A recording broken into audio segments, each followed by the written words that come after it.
Saludos cordiales, buenas noches, gracias por acompañarnos. Este es el programa Hora 25. La corrupción es, después de la pandemia, el mal que más conmueve a los ecuatorianos. Durante los 10 años del correísmo se construyó una estructura sistémica de desintegración y desfalco. Se elaboraron, por ejemplo, leyes que permitieron o coadyuvaron al cometimiento de fechorías. Se creó una organización de funcionarios y oficinas públicas, oficinas de gobierno, que facilitaban o encubrían los desafueros. Las evidencias de control son vivo ejemplo de cómo se resguardaba y escudaba para llevar adelante, por ejemplo, casos de sobornos, de sobreprecios, de abusos, en definitiva de desorden, depravación y perversión. Las referencias sobre lo que perdió el país como consecuencia de la corrupción son diversas. Hay algunos que señalan que las pérdidas por la corrupción son de 30.000 millones de dólares, hasta hay otros que señalan que la cantidad asciende a 70.000 millones de dólares. Quizás el caso más emblemático de este sistema o esquema de corrupción es el caso Arroz Verde, luego llamado Sobornos 2012-2016. En este asunto se evidencia el nivel de descomposición. El proceso judicial ha caminado con tropiezos, pero estamos en la etapa final. Esto es la casación.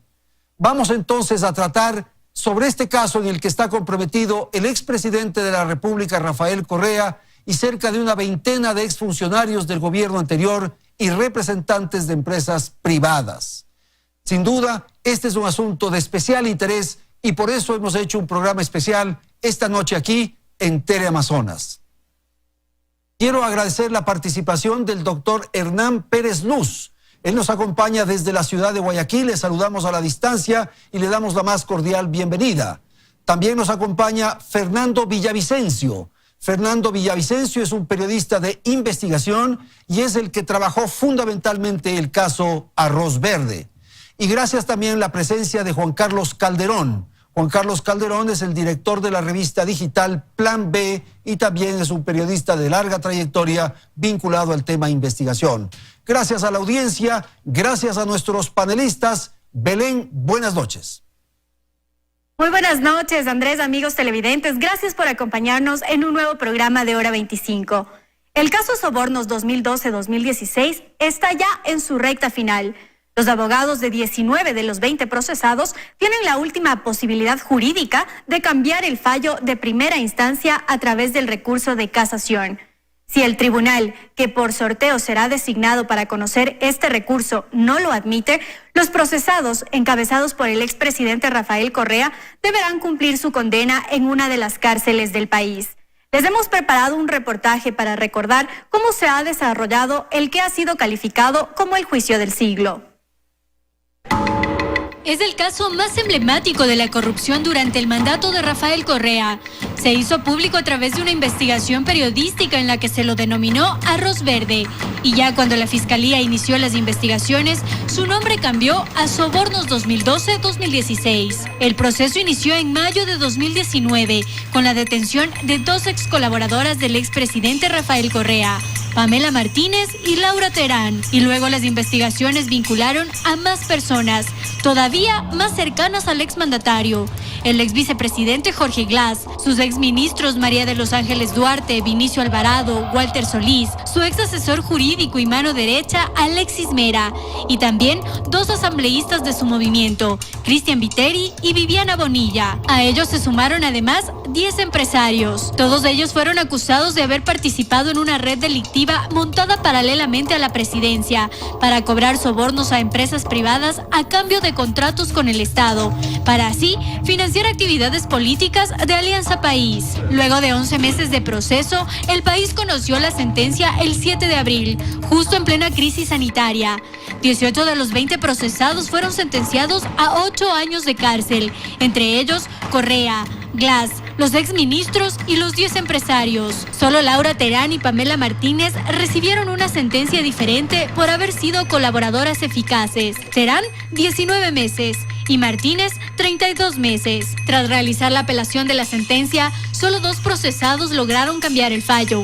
Laura Terán consiguió una reducción aún más fuerte de su pena y fue sentenciada a tan solo 3 meses de cárcel, que ya cumplió, pues pasó detenida 6 meses. Y al empresario Alberto Hidalgo le modificaron la pena de 8 años a 32 meses y lo definieron como cómplice del delito de cohecho. Las defensas técnicas de los otros procesados interpusieron hasta el pasado lunes el recurso de ampliación y aclaración, pero en realidad la última carta que se jugará en los procesados es la casación. Sin embargo, si el tribunal que analice este recurso no lo admite, los procesados deberán cumplir su condena en las cárceles del país. Y para quienes están fugados, la situación se complica, pues no podrán retornar al país sin cumplir la pena, pues el cohecho es imprescriptible. Así es como el Ecuador está a punto de conocer el final de un proceso sin precedentes, pues nunca antes se había condenado a un expresidente, exvicepresidente y varios funcionarios con rango ministerial en un mismo proceso. Pues sí, esto es lo que vamos a tratar en la primera parte del programa y acabamos de escuchar estas referencias que nos acaba de hacer Belén en el sentido de que se trata de un caso sin precedentes. Vamos entonces a empezar con Fernando Villavicencio para preguntarle cuál es la magnitud, la trascendencia, qué es Arroz Verde para empezar y poner en contexto los temas que vamos a tratar. Buenas noches.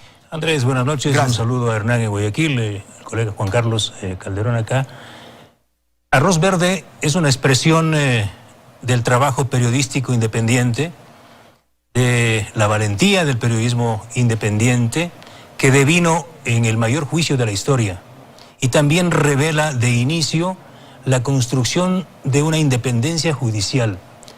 Y queda marcada la acción de una fiscal como Diana Salazar, que no tuvo problema y tuvo la valentía de asumir una investigación periodística, abrir a pocas horas una indagación previa y apresar a piezas principales que facilitaron transparentar y verificar la validez de esta información periodística. ¿Qué delito se cometió, Fernando? Varios delitos. A ver. Este es uno solo el que se está juzgando y tal vez no el principal. El soborno es el que se está... El cohecho. El cohecho. El delito de cohecho, que es el que se va a llevar a sentencia. Hay sentencia y se viene en las próximas horas la casación. Este es uno de los delitos, pero quizá los mayores delitos están por investigarse y constan como parte de la sentencia, porque la sentencia del Tribunal Penal dispone a la Fiscalía que se abran indagaciones por otros delitos, principalmente por el delito de peculado, y creo yo por delincuencia organizada, porque el delito, lo que está en el fondo del cohecho, ¿el cohecho qué es? Es este soborno que entrega una compañía contratista, llámese Odebrecht o Hidalgo, a un funcionario, en este caso a Pamela Martínez, a un partido político que tomó el poder para recibir a cambio ¿qué? Millonarios contratos con sobreprecios. Entonces lo que no se ha investigado es de dónde salieron los sobornos. Los sobornos salen de los recursos públicos, de los contratos sobrecosteados, es decir, son pagados por el Estado ecuatoriano. Por eso nosotros hemos dicho desde el periodismo, Arroz Verde es la puerta de entrada al infierno. De modo que a partir de Arroz Verde se tiene que entrar al infierno. Arroz Verde es el mecanismo delincuencial de cómo un partido político, en nombre de una supuesta revolución, tomó el poder del Estado y convirtió la casa presidencial en una cueva de ladrones. Ya. Eso es Arroz Verde, el mecanismo que le va a permitir llevar a las otras pailas del infierno, a quienes, como Rafael Correa y Alianza País, convirtieron al propio Estado en una estructura criminal. Esto es así. Ok, gracias, Fernando, por esta primera intervención. Vamos con el doctor Hernán Pérez Luz en la ciudad de Guayaquil. Asimismo, una apreciación de orden general en torno al caso Sobornos 2012-2016. Hernán, buenas noches.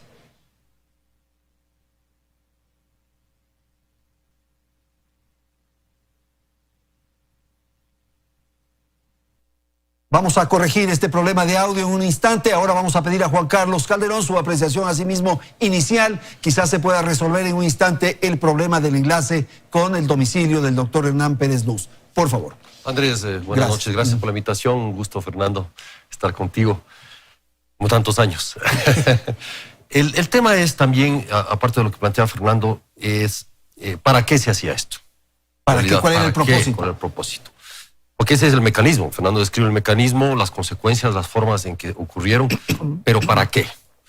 Para financiar, finalmente, la permanencia de un partido y de un gobierno en el poder.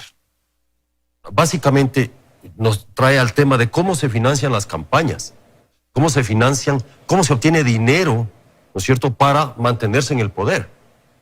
Un asunto que se descubre gracias al trabajo de Fernando, de Cristian Zurita, de Cristina Solórzano, y que de alguna manera muestra, ¿no es cierto?, no solo la campaña, esta del 2012, como ha sido bautizado, 2012-2016, las campañas electorales posterior también, y luego tenemos el caso de Lucas Majano, ¿no es cierto?, que también es en el mismo mecanismo, sí, en torno a un partido. ¿Qué ha pasado, no es cierto?, con otro tipo de elecciones? ¿Cómo estamos viendo los financistas de campaña? ¿O quiénes financiaban la campaña? Juan Carlos, las ¿cómo campañas funcionaba? Era una empresa que entregaba un dinero para el partido en este caso, y con eso él tenía beneficios para los contratos y para la relación con el gobierno. Lo que hacen es pasar, vulgarmente se dice, pasar el sombrero. O la caja negra de los partidos, que en algún momento yo hice esa expresión y era lo adecuado. Es decir, ir consiguiendo fondos de esta naturaleza a cambio de. Entonces tú me financias esta campaña con estas facturas, me pagas estas facturas, ¿no es cierto? Claro. ¿De qué? De camisetas, de producciones sin que se justifique, pero de alguna manera son aportes en campaña. Ya, aceptemos aquello. El problema es que eso daba... ¿de qué? Eso daba aportes a campaña. ¿A cambio de qué? Primero, dinero que no es registrado. Sí, legalmente. Ya. Dinero que no es registrado en el Consejo Electoral, etcétera, etcétera.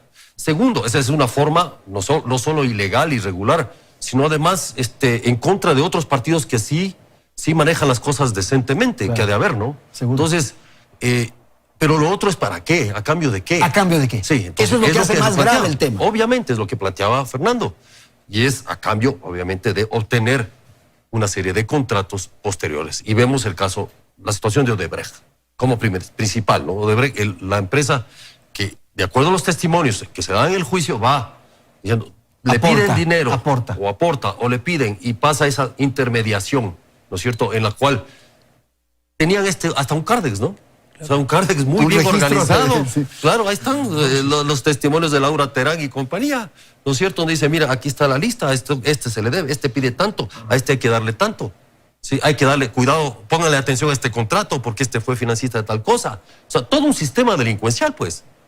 O sea, yo me acuerdo de las películas de la mafia, ¿no es cierto? En la cual el contador, ¿no es cierto? Es el que tenía el contador de... No sé si vieron la película Los Intocables, ¿sí? Donde el contador es el principal, el que tiene el cuaderno, claro, el que tiene el registro. Y cuando cae él, empieza todo el mundo a sudar, pues obviamente, ¿no es cierto? Y es lo que vino, en suma, fue pasando acá. Tenemos ya recuperada la señal con Hernán Pérez. Qué pena, tuvimos alguna dificultad, pero ahora sí estamos bien. ¿Cuál es la apreciación, asimismo, doctor Pérez, respecto al caso Sobornos? Buenas noches. Buenas noches, Andrés. Un saludo a Juan Carlos y a Fernando. Bueno, yo creo que coincido con las apreciaciones que se están dando. Este es un caso realmente, como se ha dicho varias veces, emblemático del grado de corrupción que se ha llegado en el Ecuador, porque no es el único caso que tenemos sobre el tapete. Hay otros muy similares, en la que se combinan varios factores. El uno es el que el delito hoy en día en el Ecuador, especialmente, ha comenzado a ejercerse de forma organizada. Este es un tema importante. Hoy en día enfrentamos a mafias, organizaciones bien organizadas y bien estructuradas dedicadas a delinquir. El caso involucra, por ejemplo, a empresarios. Y yo hubiera querido que en la introducción ver también la foto de los empresarios y no solamente de los políticos. Ahí hay 10 empresarios, representantes de empresas privadas involucradas en actos de corrupción y que deben ser sancionados. Esperemos que así sea, que se rechace ese recurso de casación y abrir el debate que vamos a hacer con esas empresas en el futuro, ¿verdad? Porque en verdad esta es una situación que involucra a políticos, como bien lo dice Juan Carlos, en procesos electorales, a empresas, a empresarios, contratistas del Estado, a la estructura de falta de control de la Contraloría Y evidentemente está tocando también un problema que yo creo que sí es necesario abordarlo, que es el problema del financiamiento de los partidos políticos.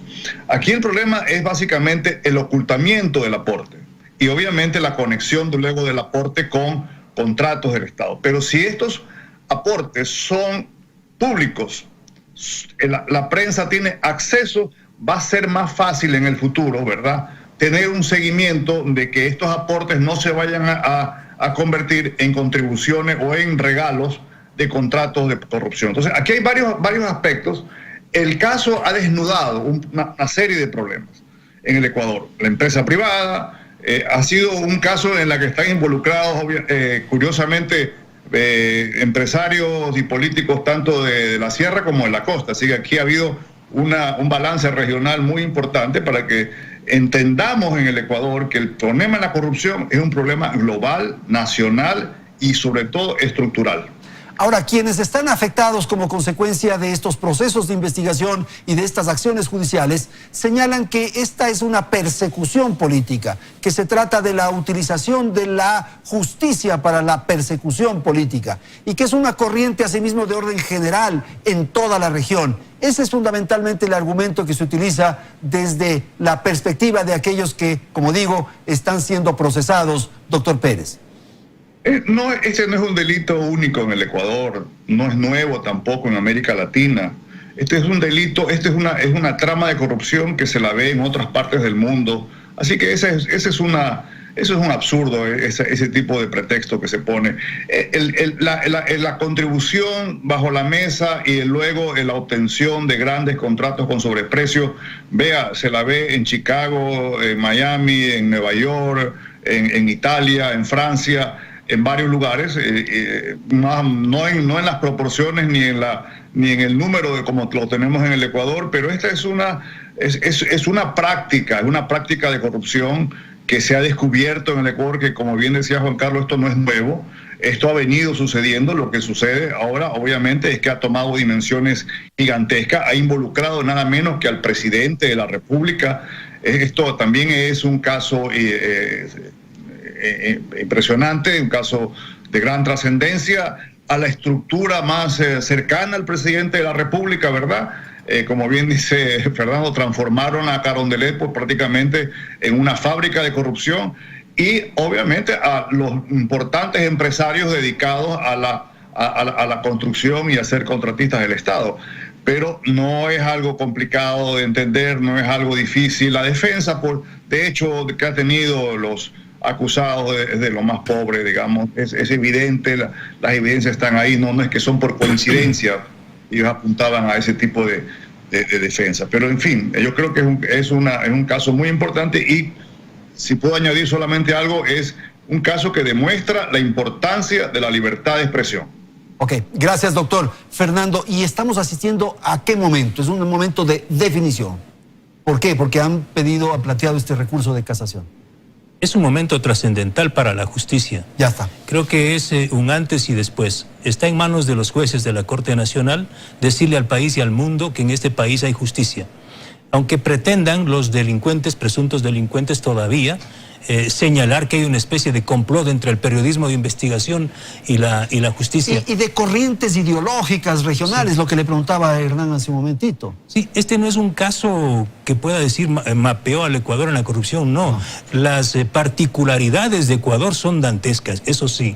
Por ejemplo, en forma muy deliberada, consciente, el gobierno de Correa al comienzo tuvo que transformar las leyes de este país y emitir una serie de decretos bajo su responsabilidad para generar este andamiaje jurídico. Es decir, no hubiese sido posible esta colosal corrupción que estamos hablando, ¿sí?, de entregar contratos sobrecosteados si el correísmo por decretos no hubiese declarado, por ejemplo, la adjudicación a dedo de los contratos. Porque si el contrato, por ejemplo, un gran contrato de una central hidroeléctrica Coca-Codo Sinclair, hubiese sido sometido a las leyes del mercado, de la competencia, del concurso público internacional, no se hubiese generado el nivel de corrupción que se dio en la adjudicación de Coca-Codo Sinclair a la compañía Sinohydro y al crédito del Exim Bank. parte de esos recursos, ¿sí?, para negociar esos contratos acabaron en arroz verde. Entonces es muy importante que le convierta a ¿Cómo Ecuador se iba desbrozando el camino a través de leyes, de decretos para llegar a este punto? En una escuela de corrupción que generó una industria de corrupción. Es decir, no es el hecho común en América Latina y el mundo, donde, bueno, sí, pásame algo por abajo. No. Aquí hubo, insisto, convirtieron al Estado en una organización criminal. Por eso es que cuando en los tribunales de Estados Unidos, por ejemplo, Petroecuador apela y dice, mire, nosotros queremos ser parte del proceso, por ejemplo, contra Worley Parsons, la justicia de Estados Unidos le dice, no señores, los delincuentes no pueden ser parte del proceso, ustedes son delincuentes, le dice la justicia americana al Estado ecuatoriano. ¿Qué confirma eso? Que Correa, el correísmo, convirtió al Estado en una estructura criminal a través de leyes y de la propia Constitución. Okay. Juan Carlos, rápidamente un minuto, una apreciación final de esta primera parte del programa. Quería quedarme con lo que decía y para pasar tal vez después a hablar sobre el tema de la importancia del periodismo de investigación en esto. O sea, me parece que esto no hubiese sido posible si no hubiese sido el trabajo sistemático del periodismo en este sentido. ¿Y por qué? Porque se había creado también una forma de control, de dominio a la investigación, al periodismo, a la información. Parte de esa estructura criminal era la ley de comunicación. Seguro. O sea, era la ley Mordaza. Claro. Es decir, había que tener callados a los periodistas acusados, perseguidos judicialmente. Asustados claro, con lo de la ley, con la superintendencia, ¿no es cierto? ¿Para qué? Para que no revelen estas cosas. Cuando esto se desata, cuando esto termina en gran parte, entonces, a pesar de que hubimos periodistas que seguimos publicando, a pesar de esas condiciones, salen todas estas situaciones también. Se destapa. Entonces, es muy importante esta situación. Ok, tengo que ir a un corte comercial, vamos a ir a la publicidad y enseguida retornamos para la segunda parte de nuestro programa Hora 25.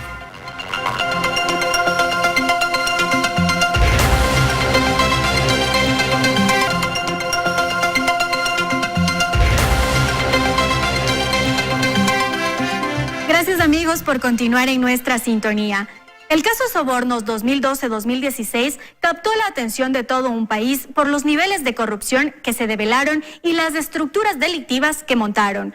Sin embargo, ese no fue el único escándalo en el periodo de Rafael Correa al frente de la presidencia. Veamos algunos de ellos. El periodo correísta dejó una estela de corrupción en el país.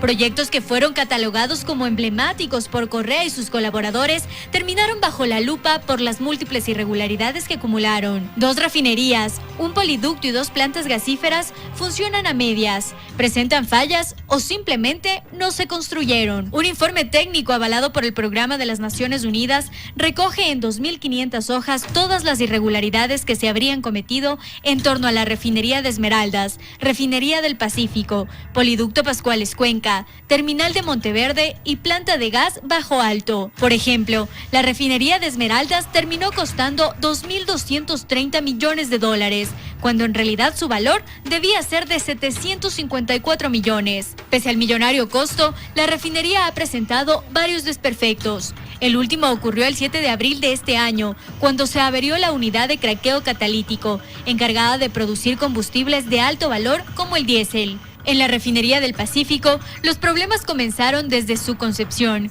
Nunca se consiguió el financiamiento necesario para su construcción. Sin embargo, se gastaron $1.531 millones en aplanar un terreno de 540 hectáreas, en la construcción de un acueducto, un campamento y una vía de acceso. Hoy, todo eso está en deterioro. El costo original del poliducto Pascuales Cuenca era de $250 millones, pero con los sobreprecios correístas terminó costándole al país 623 millones. Pero eso no es lo peor. Según estudios de la Escuela Politécnica Nacional, el poliducto fue construido sobre una quebrada, lo que representaría una negligencia absoluta, porque la construcción se realizó en tierras no compactadas. La terminal Monteverde, en cambio, tenía un costo inicial de $201 millones.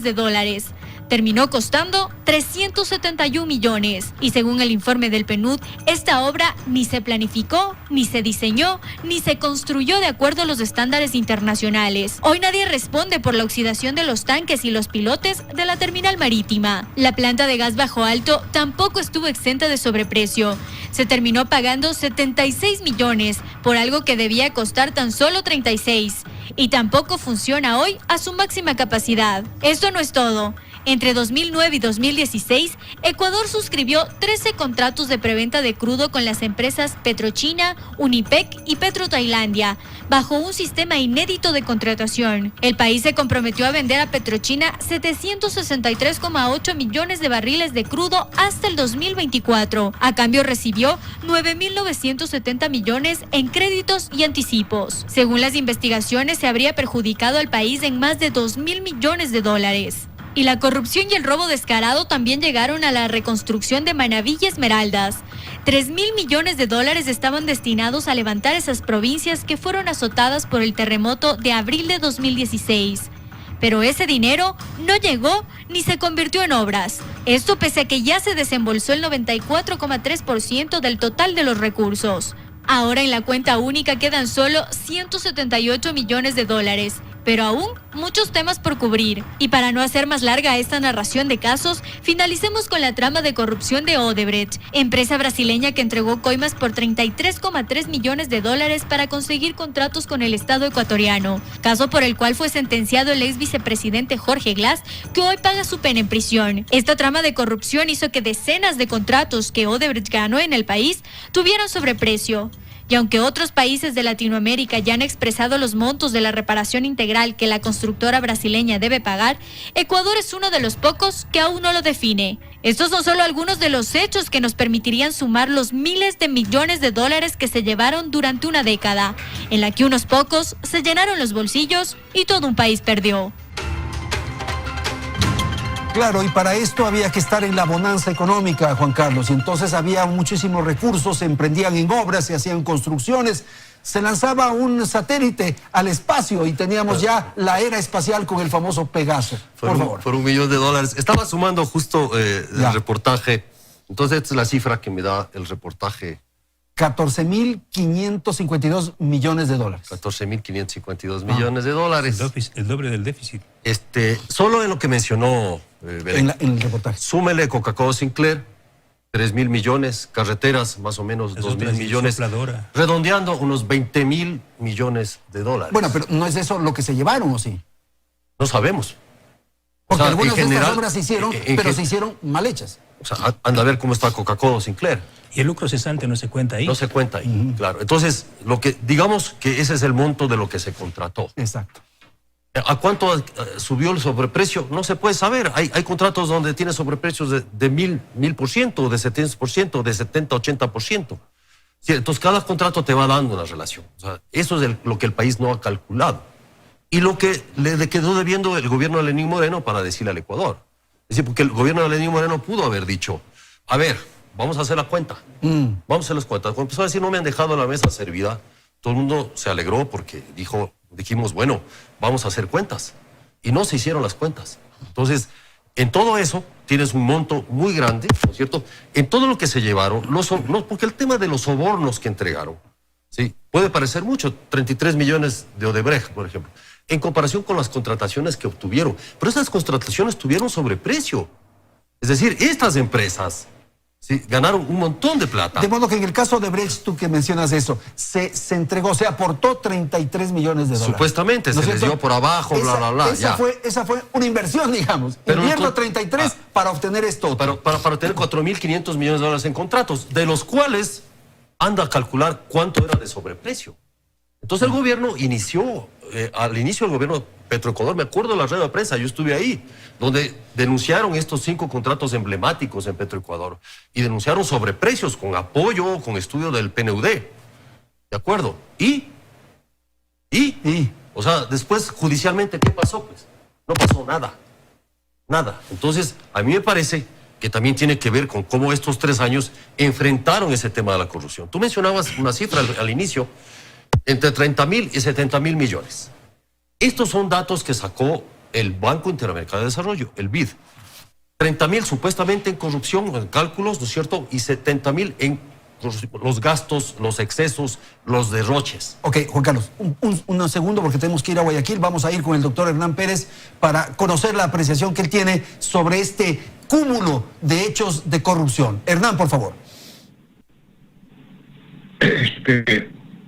Bien, mira, miren, Yo tengo una pequeña observación a la última parte del segmento, cuando se hablaba de esta idea de que hay una persecución ideológica en América Latina con respecto a los actos. Además, el señor Martinelli pues no es pues un adalid de la izquierda, y tampoco el gobierno del Perú en los sucesivos presidentes han sido gente de izquierda, simplemente han sido más bien hacia versiones neoliberales, etcétera. Así que ese tema debe quedar muy claro, que este simplemente es un... Yo creo que quisiera añadir algo a este inventario lamentable de los sobornos y de los números. Yo creo que el daño grande que se le ha hecho al Ecuador no solamente es el dinero, que evidentemente sobrepasa la cantidad de sobornos, porque es mucho más importante, como dice Juan Carlos, es el sobreprecio y la mala construcción de esas obras. Yo creo que lo más grave que ha pasado en el Ecuador es la cultura de la corrupción que dejó este gobierno. Eso es lo más grave. Todo esto que estamos conversando hoy en día, o esta noche, el peor daño que le hemos hecho al Ecuador es convertir a la corrupción en algo normal. Que política nació a la corrupción como práctica ordinaria, normal, tolerable. Ese probablemente es el daño más grave, que es muy difícil a largo plazo corregir, más de las sanciones que tienen que haber, obviamente, que tiene que implantar la justicia y obviamente la fiscalía. Pero yo quiero llamar a la reflexión, más allá del número gigantescos, creo que son más o menos por lo que se está hablando, y que debemos reclamar y recuperar esos fondos. El daño más grave que se ha hecho a esta persona es el haber infectado a la cultura ecuatoriana de este virus de la corrupción. Sin duda, estamos totalmente de acuerdo, porque lo que se generó es una especie de pedagogía desde el poder para la corruptela. Una escuela de formación lo que usted dijo. Una escuela de formación de delincuentes de cuello blanco. Y claro, con un gran maestro. Y ese maestro sin duda era el presidente de la República, porque lo que confirma a Arroz Verde el mecanismo es que quien sabía, quien tenía el control de la estructura, era el jefe del Ejecutivo, el vicepresidente de la República, su círculo íntimo de poder, y abajo tenía un grupo de ejecutoras como Pamela Martínez, pero todo tenía conciencia, conocimiento, el presidente de la República. ¿Y había ya un diseño previsto, Fernando? Que nace justamente de esta versión autoritaria de entregar contratos a dedo. Mira, ese es el punto clave, porque Correa dice, yo no he firmado ningún contrato. Claro. Yo no estuve en la negociación. El señor presidente de la República de entonces firmó 16 decretos ejecutivos generando la emergencia en Petroecuador. La compañía SK, que aportó a la campaña de Correa, por lo que está procesado el señor Mateo Choi, ¿sí?, no ganó ese contrato en un concurso público. Claro. Fue adjudicado a dedo bajo el decreto presidencial de Rafael Vicente Correa Delgado, que declaró una emergencia ficticia. Es decir, no hubo emergencia, ese es el delito. No hubo emergencia. Creó la emergencia ficticia. Ellos crearon. Se asignó a dedo. ¿Por qué? Porque ya esta empresa había asignado unos recursos para la campaña. Porque esta empresa venía recomendada por Hugo Chávez.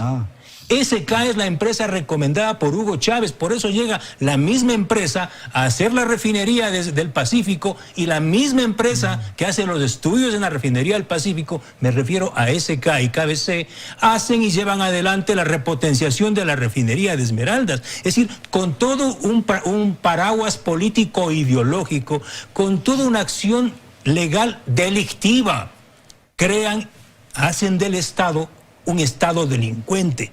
Por eso es que Correa no tiene argumento para salirse. Es decir, yo no firmé los contratos. Entonces, esta escuela de formación, como dice Hernán, esta escuela, si los maestros, los catedráticos de la delincuencia organizada dieron muy bien su clase, ¿cómo no podemos tener salceditos que anden vendiendo insumos en los hospitales con sobreprecio? Y eso es la impunidad, porque si no les pasó a ellos, tampoco me va a pasar a mí. Si el presidente de la República es el formador de delincuentes, ¿qué podemos esperar de la patria, por Dios? ¿Y qué había de respuesta de la ciudadanía, de la justicia, de la institucionalidad, en fin? Porque si no se producía este destape que tú mencionaste, Juan Carlos, probablemente no conocíamos nada, no sabíamos nada. Bueno, se fue construyendo también, creo que un grupo de periodistas que fuimos trabajando en esto. No te olvides que en los 10 años donde mucha prensa también cayó, ¿no es cierto?, o por la ley o por circunstancias, hubimos periodistas con Fernando, con Cristian, que estuvimos denunciando. La primera denuncia contra Odebrecht, ¿no es cierto?, nace con la que hace Diario Expreso, donde yo era editor general y Cristian era el jefe de investigaciones en Quito. Se publica la denuncia ahí sobre lo que estaba pasando con la Central San Francisco. Sí, claro. Y ahí Rafael Correa y Jorge Glass anuncian sacarle a patadas a Odebrecht. La siguiente historia que se publica es la que precisamente publican Fernando y Cristian, que es cómo volvió Odebrecht. El regreso. El retorno de Odebrecht, a cambio de qué volvió. ¿No es cierto? Incluso por eso hasta lo denunciaron a Fernando por ese reportaje. ¿Sí? Entonces, fuimos publicando, íbamos publicando cosas, todos los temas, ¿no es cierto? ¿Y qué hacían? Los perseguían. Publicamos lo del Gran Hermano, toda esta historia terrible, ¿no es cierto?, de contratos, 120 millones en contratos, etcétera, etcétera. ¿Cuál fue la respuesta? Nunca se juzgó a estas personas. Se montó un sistema de impunidad desde la Asamblea Nacional, porque ahí hubo asambleístas que en ese momento, que hoy incluso son funcionarios públicos, ¿sí?, que dijeron, yo no tengo por qué investigar esto, no vamos a investigar esto. Y no investigaron. Entonces ahí se fue sembrando el sistema de impunidad. Y luego viene el tema de la ley de comunicación y toda la persecución a la prensa. Y la institucionalidad no funcionaba. ¿Qué pasaba con la Fiscalía? ¿Qué pasaba con la Contraloría? ¿Con los órganos de control? Estaban en calidad de alfombra, ¿cierto?, del gobierno, del Ejecutivo. Porque este país se puso en calidad de alfombra y al servicio, ¿no es cierto?, de este sistema delincuencial. O para tapar, o para perseguir a los denunciantes, ¿no es cierto?, y etcétera, etcétera.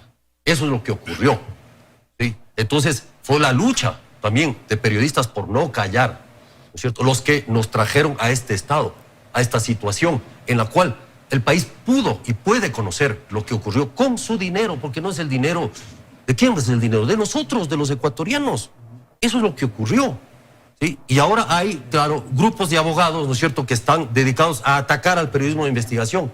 Estos grupos de abogados de los acusados del caso Sobornos y otros casos que están dedicados a culparle, en el mejor estilo correísta, al periodismo de investigación de lo que estamos haciendo. Ok, Fernando, no sé si quieras agregar algo más para luego ir con el doctor Pérez. Decir que grandes tramas, arroz verde en cifras no es mucho. No es mucho, ¿no? Lo que se viene, o sea, ¿por qué le tienen miedo los correístas a arroz verde? No por el mecanismo, sino por la sentencia, por el fondo de la sentencia. Le dispone a la fiscal que abra expedientes, investigaciones por peculado.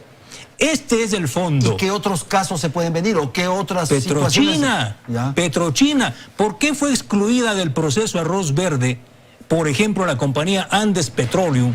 En los registros que nosotros publicamos hay suficiente información para haber incluido a Andes Petroleum CNPC, que es la compañía china Petrochina. El mayor negociado de la historia de este país, Andrés, tal vez sin equivocarme, no quiero exagerar, es haber entregado petróleo que aún no se explota por un valor aproximado de 100.000 millones de dólares. Son 1.300 millones de barriles a los chinos para pagar una deuda de 20.000 millones. Esto no hace ni un loco. ¿Y le entregan a qué? A precio descontado, $4 menos. Hoy mismo Petroecuador saca un informe señalando que firmar un nuevo contrato con Petrochina le representa una pérdida de $2.38 por barril. Por Dios, multipliquemos 1.300 millones de barriles solo por $2.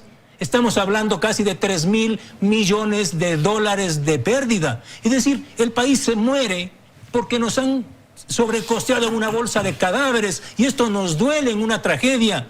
Pero carajo, aquí nadie le duele que se nos han llevado más de 2.000 millones de dólares y se nos siguen llevando los chinos por revender el petróleo. ¿Eso se está procesando judicialmente o no? Tenemos 3 años de una indagación previa que yo mismo denuncié. Yo he denunciado 10 años de este caso con Juan Carlos en varios reportajes, en un libro que se llama Ecuador Made in China. Pero lo importante aquí, Andrés, es no lo que va a hacer la justicia de aquí, lo que está haciendo este momento la justicia de los Estados Unidos. Debemos tener entonces esperanza en esa La justicia justicia de los Estados Unidos está investigando a Antonio Peré, Enrique Cadena, Nilsen Arias, y van a ver que ellos van a golpear primero. Y otra vez nos vamos a quejar cuando la plata robada del petróleo se quede en Estados Unidos y no venga acá. Doctor Pérez, por favor, su intervención para terminar este segmento del programa. Adelante, le escuchamos.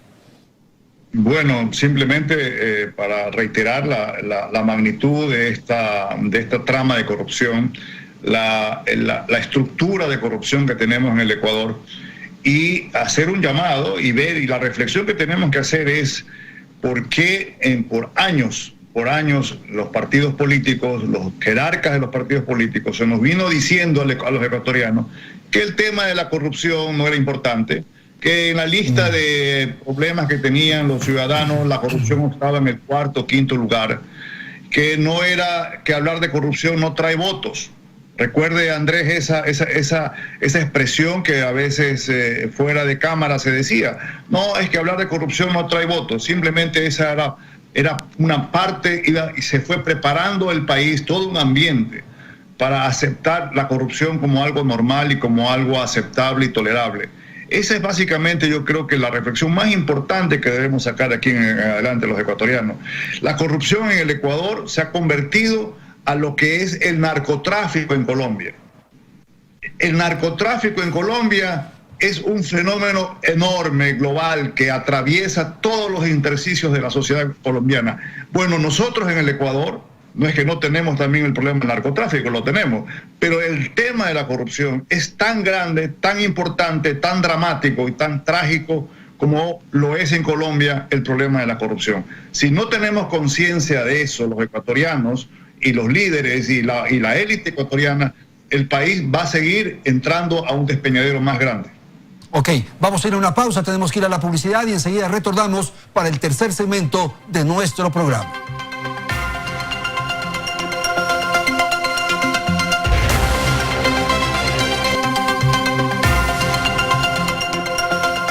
Sin duda indigna lo que ha ocurrido y todo este dinero que se han robado, que han mal utilizado.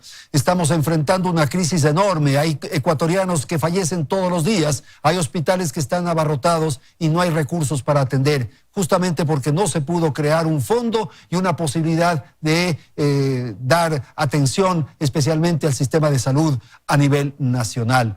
Y esto, ¿por qué ocurre? ¿Por qué se presenta esta dificultad tan enorme frente a lo que hemos visto y hemos señalado en el transcurso del programa? Lo que vivimos ahora, el ecuatoriano debe saber, Andrés, que lo que vivimos ahora, los que se les atrasan los sueldos a los servidores públicos, es precisamente el resultado de todo este enorme robo que hubo. El país está quebrado porque se robaron el Ecuador. No es porque alguien hizo malas cosas ahora, también.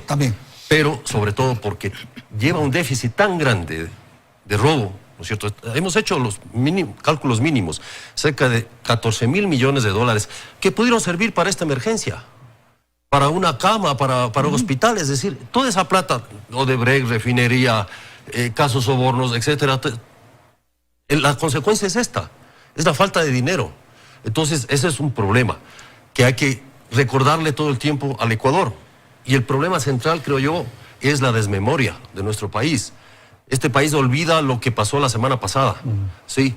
Y de hecho, nosotros, por ejemplo, hicimos el Museo de la Corrupción, ¿no es cierto?, que ustedes lo habrán visto, que es precisamente la recopilación, el ordenamiento de todos los casos de corrupción, o los más emblemáticos de la década pasada, y hoy estamos buscando ponerlos en este periodo también. Pero es ese problema. El olvido es la primera etapa de la impunidad. Eso es. Cuando uno olvida las cosas, cuando olvida estas personas que después pasan en sus Maseratis, ¿no es cierto?, por nuestras narices, fruto del robo, ¿cierto? O cualquier otra marca, no quiero de esa naturaleza. Es una metáfora. Pasan por ahí, es para decirnos a los ecuatorianos, vean, este país está como está básicamente por la corrupción. Y lo que usted decía, doctor Pérez, en el sentido de que se generó una especie de cultura alrededor de la corrupción, esto que señalamos aquí, que había una escuela, que había una institución, una academia en donde se formaba la corrupción. Y tiene un tema central, me parece, que es la impunidad. Si no se sanciona, si no se establecen responsabilidades, se van multiplicando los ladrones, por favor. Esa es la base. Imagínense que tuvimos a un contralor del Estado que actaba de recibir las coimas del Estado. Imagínense, Andrés, tuvimos al Contralor General del Estado que se jactaba de que las coimas a él, que no era tonto, que él pedía las coimas al contado. Efectivamente, yo creo que este es un problema de enorme seriedad que debe ser tomado en cuenta, no solamente lo que dice lo que acaba de señalar Juan Carlos, de esta desmemoria de los ciudadanos. El problema es la desmemoria de los políticos, que hay que recordarles básicamente de que en las próximas elecciones debe haber un compromiso serio y efectivo de que qué van a hacer con respecto a este fenómeno de la corrupción. Este es un problema central, debemos los ciudadanos llevar al centro del escenario político el tema de la corrupción y no permitir que nuevamente se lo soslaye, se lo minimice, se lo deje en tercer o cuarto lugar. Yo creo que este es un momento histórico en el país.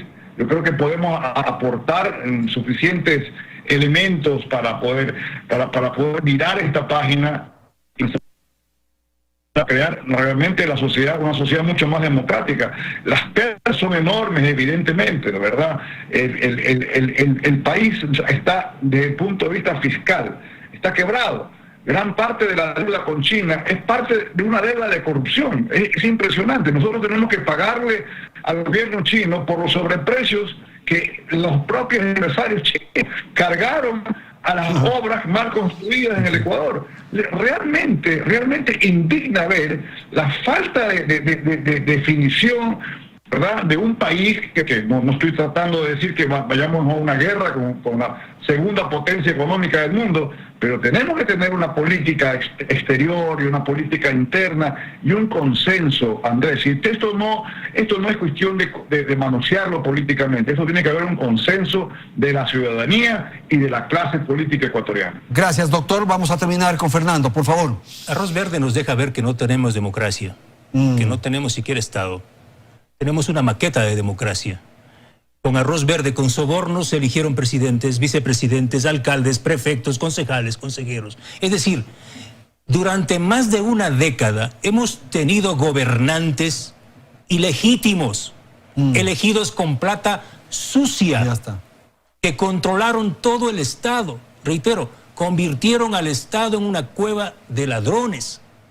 Por eso es muy importante la segunda parte de la sentencia modificada, desgraciada y fatalmente, que condenaba este castigo civil y político a que los delincuentes de cuello blanco no deben estar en las papeletas electorales, al menos por 25 años. Modificaron a 8. Y ojo, no vaya a ser que ahora pretendan homologar, digo esto, homologar, ¿sí?, en casación a estas penas reducidas que le dieron, por ejemplo, al representante de la Odebrecht ecuatoriana. Me refiero al dueño o accionista de la compañía Hidalgo. Por eso, ecuatorianos pendientes, Arroz Verde ha cambiado este país. Y ese es un aporte del periodismo independiente. Ellos nos tenían perseguidos a los periodistas, enjuiciados. Hoy, ellos son los presos, ellos son los perseguidos por sus propios delitos. Arroz Verde sin duda cambió este país, Andrés. Señores, muchísimas gracias por la comparecencia esta noche aquí en el programa Hora 25 y gracias por recordarnos, por hacer referencia a lo que decía Juan Carlos, lo de la desmemoria. Hay que tener presente lo que ocurrió en el país en el transcurso de los 10 años del correísmo. Gracias por atender este programa. Felicidades. Hasta la próxima semana.